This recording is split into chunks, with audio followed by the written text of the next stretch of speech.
Thanks for joining me for another episode of 177 Nations of Tasmania. In this episode, the country is Libya. Now, most Australians would probably know Libya through the news and will have heard of the regime under Colonel Gaddafi and the civil war that led to his downfall. But fewer would be aware of Libya's history before that and the Italian colonial era and its legacy. In this episode, I'm talking to Piera, who was born in Libya and spent her childhood there.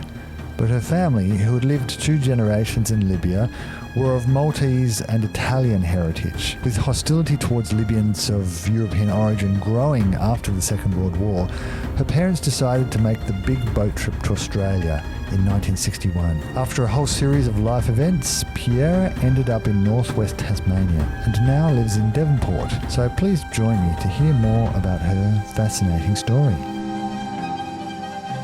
I was born in Libya, 3 generations. My mother was Maltese, my father was Italian. The Italians invaded Libya in 1911, so the Arabs didn't like us very much. So there was always tension, and so my father applied to come to Australia. What did your parents do in Libya? My father was a mechanic, and my mother was a stay-at-home mum. And what are your memories of that time? I guess you were just a child, weren't you? I was only 9 years old when I left, but I can remember the tension between the Arabs and the Italians. For example, they would do this, the sign of the cross, and spit. I remember that, and just generally the tension. So was that because I guess you would have gone to school in Libya? Was it like mixed at school, or were the schools? No, we went to a Catholic school because it was an Arabic country. It was compulsory to learn how to read and write Arabic. Okay. But I don't remember any of that, just a few swear words. How I picked those up, see, my parents were so straight and very Catholic. And I can recall being very excited at the thought of coming to Australia, not knowing anything at all about Australia.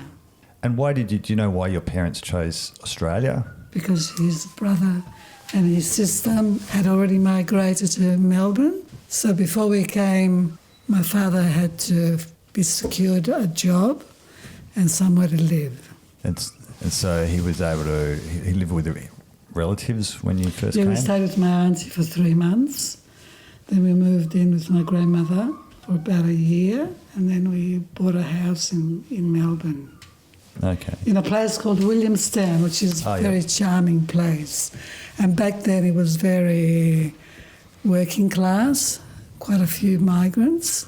It wasn't the trendy place that it is now. We weren't £10 palms, so we had to pay our full fare, because back then I think the policy was quite racist. Yeah. If you were fair with blue eyes, you got to come for £10. If you were darker like myself, you had to pay the whole lot. My father was Italian, but he was actually quite fair.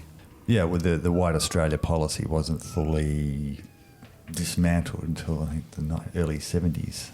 They gradually got rid of it. But you would what period did you come in? We came in 1961. And I guess they would have been by boat at that time. Yeah, we were boat people. So I'm actually, strictly speaking, I'm a refugee because I can't go back to Libya because of the way the situation is. Oh, okay. Yeah, because I guess a lot of things have changed in the country since that time. Was it a kingdom back then or something? Back then there was King Idris, I think. Because they had a revolution in the 70s. Gaddafi took over in 1969. Okay. And there were quite a few Italians there back then, including my elder sister. And they were given just a few days to leave. And once you left, that was it. Yeah, you couldn't come back. Yeah. You lost any citizenship or anything like that?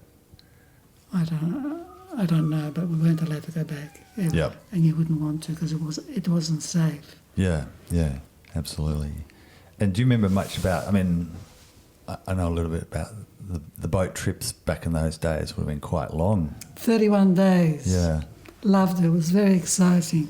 And arriving in Melbourne was like a magic dream. It was so beautiful compared to what we were used to.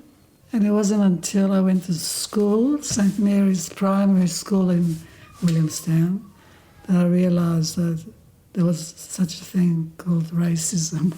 Yeah.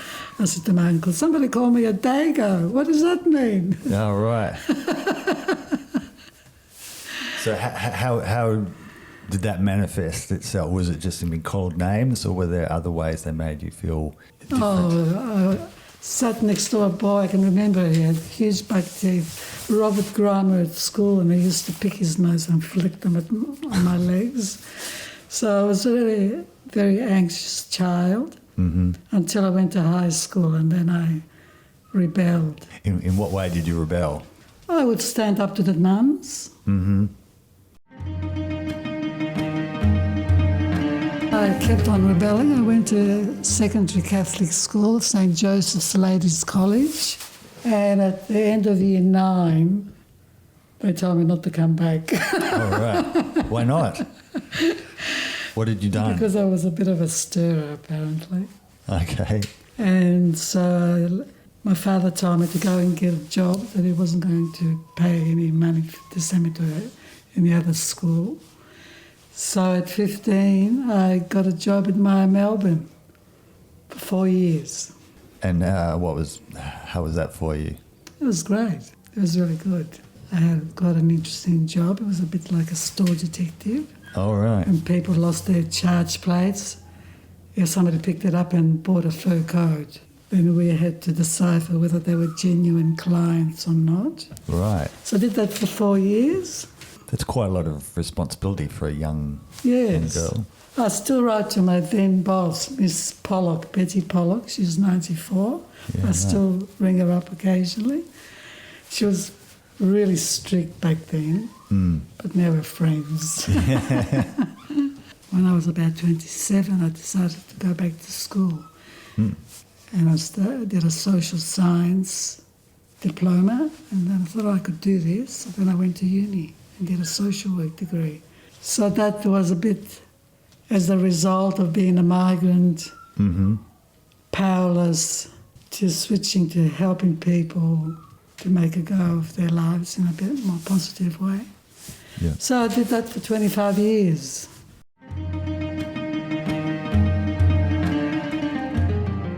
I guess when you started school, you wouldn't have spoken any English? No, didn't have any English at all. But within a year, I spoke and understood English enough to act as an interpreter for my father, who had acquired a fake driving licence. Oh, right. So nowadays you'd have services and resources to help people make that transition, but back then there wasn't. And I think that the magistrate or judge, whatever he was, took pity on me, being a skinny little Italian girl that couldn't hardly speak any English. So I think he got off. Oh. There might have been a fine, but nothing. So learning the languages is very empowering. And were your parents eventually able to acquire enough language? I mean, I guess No.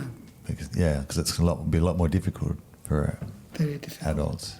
And it's not that they were dumb, because my mother spoke Italian, Maltese and Arabic fluently, and my father would have done the same. But when they came to Australia, because of their age, and probably because my mother, she probably had an Italian priest to speak to, the butcher might have been Maltese, so that she managed without knowing the language.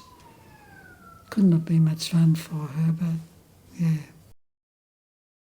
Although you mentioned there were a lot of Italian kids there. I didn't hang out with the Italians.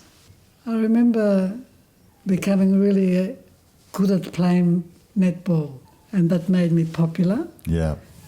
But initially nobody wanted to play with me or anything like that. Yeah.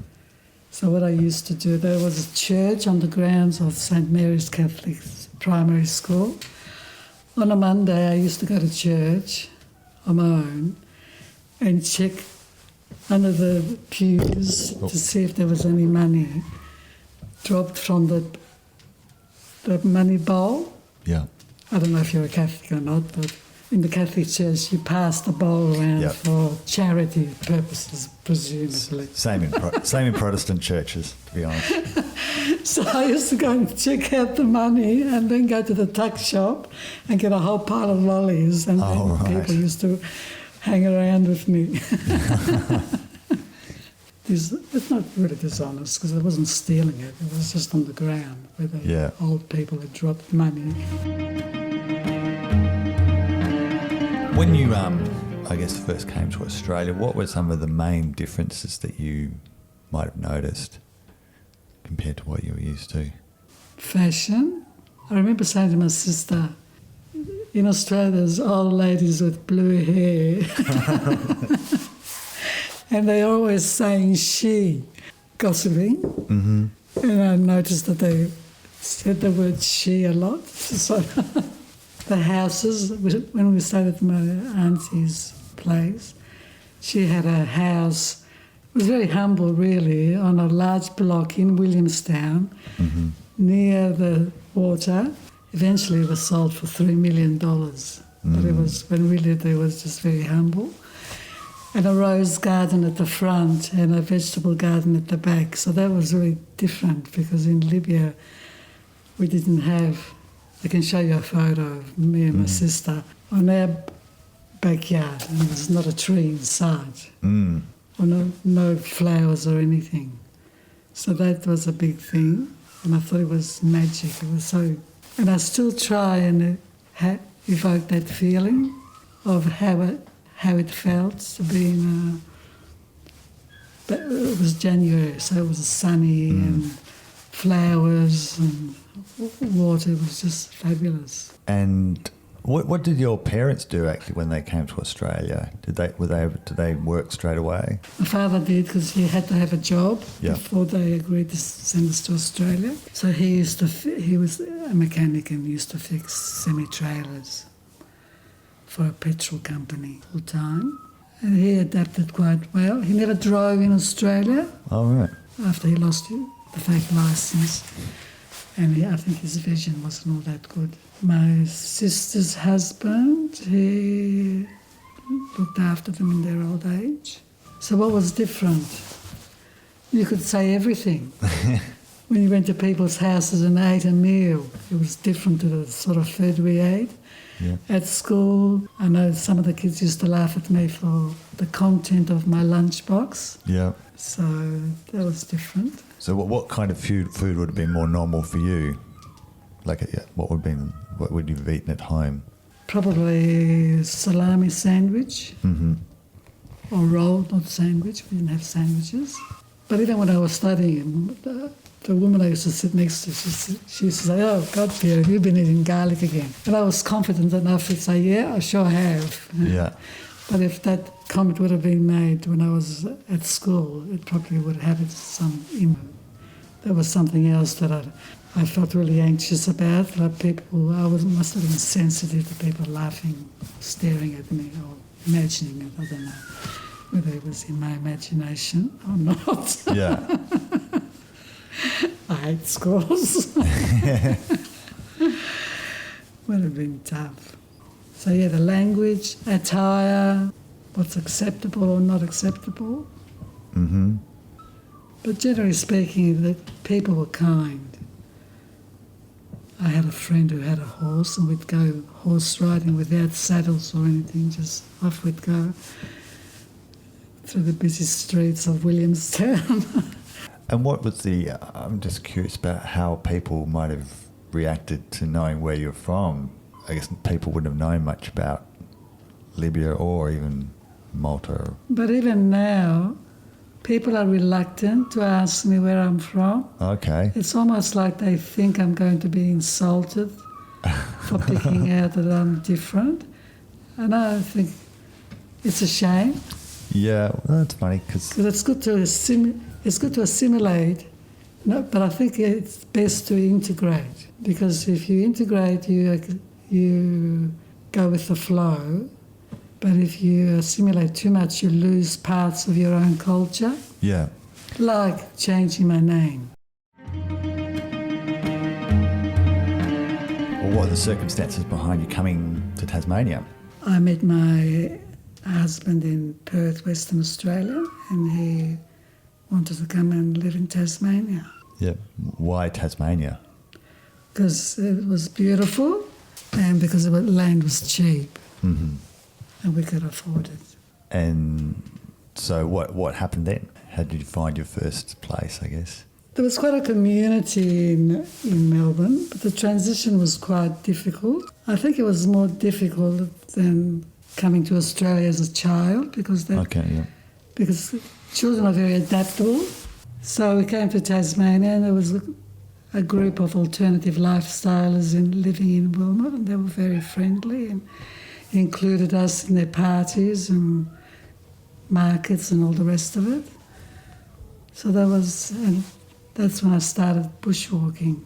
And so you first settled in Wilmot? Yes, I lived there for 10 years. I lived there for 7 years with my husband and 3 kids. And then when he left, I stayed on until my son started high school. And it was too long for him to travel every day. So that's when I bought a house in Devonport. So perhaps because people like myself don't really know Wilmot, what kind of, can you just tell us a bit about what kind of place Wilmot is or was? It's scenically very charming, very pretty. It's got lakes and rivers and mountains. Population about 500, and they were very welcoming, really. Some of the hippies used to stir them up, like sunbathing in the nude, kind of thing, and I presume that they thought we were all the same, but we weren't. And no, they were okay, actually. They weren't at all standoffish. Yeah, so it was they were used to sort of people with alternative lifestyles there rather than... Yeah, because there had been a group established already. I'd never smoked a joint before in my life. And the nudity thing, I was a little bit conservative. Okay. I didn't feel comfortable with it. But apart from that, we did a lot of child minding for each other. Mm-hmm. And it was good. And it was not too far away from the water. I'm used to being very close to the water. I was in Libya. We lived one street away from the water. And here you can see it if you stand on the roof. And it was easy. It was easy living even as a single parent, because eventually we split up. Being in Devonport where the kids could walk to school, that sort of thing. Yeah. Would I have come to live in Tasmania if I didn't meet an English husband? Probably not, because I came here when I was 17 with one of Ian Meldrum's friends shooting the cloud. And the boat, I started vomiting on the boat even before it left because of the motion and the smell of diesel or something. We arrived in Devonport. We caught a bus to Launceston. It was raining heavily. And then we had to go back to Melbourne just to work. I think, it wasn't for me. Yeah, and I guess that would have been the old boat from Melbourne to Devonport back in those days. The Princess or the Empress, one of those two. Yeah. I can't remember. I was too busy throwing up. I had to fly back. And it rained and rained and rained. And the only thing to do in Launceston was to see a man called Halls. Okay. So your first experience in Tasmania wasn't very positive? No. So how long then, from then to when you came here? I was 29 when I came here. Yep. And when I had that experience, I was still a junior at work. I would have been 17. Yeah. So ready to give it a second chance. When my husband found the place in Wilmot. And how did he sell it to you? I guess I'm interested in. Oh, poor bugger. He was so enthusiastic. I couldn't believe that he found this 50 acres with 4 brookses or whatever they were, streams, a view of Mount Roland that changed colours. It was just beautiful. And he was so keen, we can build a house. We bought a house with the land, but it wasn't fantastic. He said, I can build a house. He's not a builder, but he's capable. He can do anything with his hands. And I said, don't bother about it. I'm not staying here. But I stayed 11 years. And now the house is mostly empty and it still belongs to Steve and the kids. I'm thinking of going back there. So what made you reluctant or a bit resistant to come here initially? I was quite happy living in Western Australia. I just had a baby and I used to cycle to the beach and I had lots of friends. I was involved with a post-institutional care for Aboriginal girls because I worked in a children's jail in Perth, Western Australia. Okay. So I was going to give all that up to pursue a life with my husband and a baby in cold Wilmot. And the house we had was not very comfortable. It's pretty cold. I wasn't used to the snow. So that's what made me reluctant. That's pretty understandable, actually. Yeah, I think so. But what sort of changed to sort of help you maybe change your mind or adjust to this new environment? Making friends with people my age, I think that's a big one. Yeah. And there were a few nice people in Wilmot that I'm still good friends with. And then I studied, and so I made friends in the classroom and worked. You always meet people when you work. So I think that was a big one. Yeah. And now I can drive around and see mountains, and I think I've done that, walked along all throughout those mountains, and I think I've grown to have an affinity with the land. So in Wilmot, was it relatively easy to get to make friends, to develop a social life? Yeah, very easy.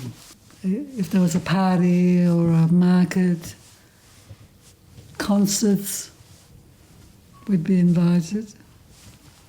I would participate. So you've got to make a bit of an effort to get out. Yeah. And that's what it's about, isn't it? Now I'm retired and I could easily slip into some sort of a depression because I don't have a passion and a purpose other than my grandchildren, but that's fine. To me, they're the most important things in my life, people in my life. So it's really important to be socially connected. Yeah. Whether it's voluntary work or whatever.